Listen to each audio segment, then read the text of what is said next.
चल रहा है। सिचुएशन इतना ज़्यादा क्रिटिकल है कि वहाँ पे लोग बाहर घर से निकल नहीं पा रहे। जेल तोड़ के एक रात में 4000 कैदियों को वहाँ से भगा दिया गया है। मतलब अभी हेती एक कंट्री है जिसमें अभी वायलेंस जो कि हिंसा बहुत ही ज़्यादा अभी चरम सीमा पे है। ये इसीलिए है। हेती का पहले लोकेशन जानते हैं कि लोकेशन क्या है?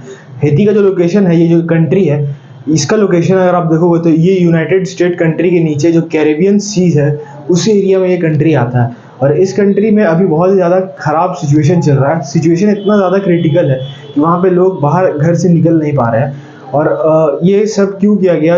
और 2-3 ही दिनों में वहाँ पे 12 लोगों की डेथ हो गई है। और कारण क्या है इसका? जो वहाँ पे वायलेंस इतना बढ़ चुका है, वहाँ पे जेल तोड़ के एक रात में 4000 कैदियों को यह मतलब बाहर निकाल लिया गया है और इसके थ्रू वहाँ पे वायलेंस क्रिएट किया जा रहा है। तो इसका पूरा रीज़न क्या है, आइए जानते हैं मेरे साथ। मेरा नाम आदित्य ओझा। तो अभी जो हेती कंट्री है, उस कंट्री के अंदर एक वहाँ के जो प्राइम मिनिस्टर है जिनका नाम एरियल हेनरी है, वो एरियल हेनरी प्राइम मिनिस्टर जो थे, अभी रिसेंट में वो अपने एक विदेश दौरे पे गए हुए थे। इस विदेश दौरे में उन्होंने जो देश में विजिट किया था, उस देश का नाम केनिया है। उस केनिया में उनका जो मीटिंग हुआ था, उस मीटिंग के दौरान उन्होंने ये डिसाइड किया था कि वो अपने कंट्री में एक मल्टी फोर्स आर्मी तैनात करेंगे सिक्योरिटी के लिए, सेफ्टी के लिए। तो ये बात जो उनके देश के जो कुछ गैंग लीडर्स है, जो कि मतलब गैंगस्टर है, उनको पसंद नहीं आई। जिस गैंग लीडर के थ्रू अब 29 फरवरी की रात को जितने भी मल्टीपल्स गैंग्स थे वहाँ पे, वो सब एक होकर और गवर्नमेंट इंस्टीट्यूशन मतलब सरकारी संस्थाओं पर हमला करना चालू कर देते हैं। और सिर्फ गवर्नमेंट इंस्टीट्यूशन पे ही नहीं बल्कि हॉस्पिटल, स्कूल्स और बहुत सी ऐसी जगह है जिनको वो टारगेट करते हैं और डिस्ट्रॉय कर देते हैं। और उसी रात को ये बहुत ही ज़्यादा, आज तक वर्ल्ड में ये पहला ही हिस्ट्री क्रिएट हो गया है कि इतने ज़्यादा कैदी एक बार में जेल से बाहर निकाल दिए गए हैं।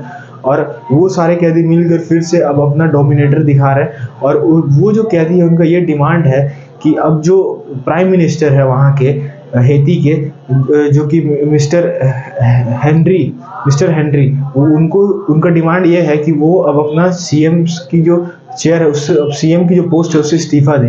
तब वो जो गैंगस्टर्स वहाँ के जो उनकी डिमांड रखे हैं वो ये बोले, तब हम जाकर इस वायलेंस को और इस हिंसा को बंद करेंगे।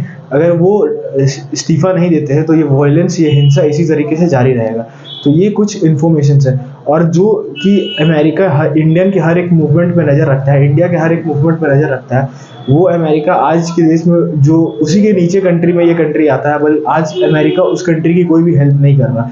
सिचुएशन वहाँ का इतना ख़राब है कि वहाँ पे लोगों के पास घर से निकलने की उनकी अब जो एबिलिटी वो ख़त्म हो गई। उनके पास जो रिसोर्सेज थे, सामान थे, वो ख़त्म हो चुके हैं खाने के। और जो जिसके थ्रू हो सके वो अपना मैसेज सोशल मीडिया के थ्रू, वो जैसे भी उनसे बन पा रहा है, वो अपना मैसेज आउट ऑफ कंट्री अपना मैसेज को भेज रहे हैं, चाहे वो फ़ोन के थ्रू हो और या अदर रिसोर्सेज के थ्रू हो। तो अमेरिका इस पे कोई एक्शन नहीं ले रहा है और ना ही यूएन कोई एक्शन ले रहा है। ये मैसेज उन लोगों के लिए जो लोग अमेरिका को इंडिया का सबसे अच्छा फ्रेंड और एज अ हेल्पर ट्रीट करते हैं। अमेरिका सिर्फ उन कंट्रीज से अपना मतलब रखता है जिनसे उनका कुछ मोटिव जुड़ा हो। अमेरिका अगर चाहेगा तो वहाँ की जो कंट्री है उसकी प्रॉब्लम एक दिन में सॉल्व कर सकता है, बट वो ऐसा नहीं कर रहा है क्योंकि वो चाह रहा है कि वहाँ पे जो वायलेंस है वो ऐसे ही क्रिएट रहे, वो वायलेंस ऐसे ही जारी रहे। तो ये कुछ इन्फॉर्मेशन से इस वीडियो से रिलेटेड होप आपको पसंद आया होगा। जय हिंद।